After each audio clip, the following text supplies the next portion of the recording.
अस्सलाम वालेकुम दोस्तों, आज की इस वीडियो में मैं आपके साथ एक निहायत परेशानी और खुशी की खबर शेयर करने जा रही हूँ। कुछ ही देर पहले अरीब की एक वीडियो सामने आई जिसमें उन्होंने अपनी परेशानी शेयर करते हुए कहा कि इकरा की तबीयत अचानक खराब हो गई थी और इसी वजह से बच्चे की डिलीवरी 3-4 दिन पहले इमरजेंसी में करनी पड़ी।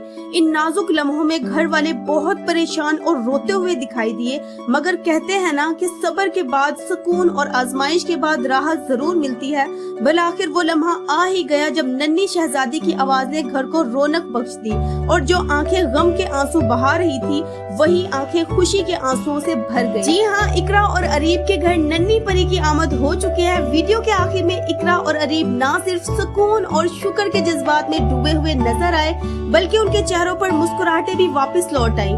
वो हंसते हुए और अपनी नन्ही परी को देखकर खुशी से जगमगाते हुए दिखाई दिए। ये लम्हा उन दोनों के लिए ही नहीं बल्कि उनके चाहने वालों के लिए भी खुशी का बाइस है। हम भी दुआ करते हैं कि अल्लाह पाक इस नन्ही जान को सेहत, लंबी उम्र और नेक नसीब जिंदगी अता फरमाए। दोस्तों, आपको ये खुशी की खबर कैसी लगी हमें कमेंट करके जरूर बताइएगा। अगर वीडियो अच्छी लगी हो तो लाइक और शेयर करें। अगर चैनल पर नए हैं तो सब्सक्राइब करके बेल आइकन जरूर दबाएं ताकि इस तरह की इंफॉर्मेटिव वीडियोस आप तक बर वक्त पहुंचती रहे। मिलते हैं अगली वीडियो में, तब तक के लिए अल्लाह हाफिज।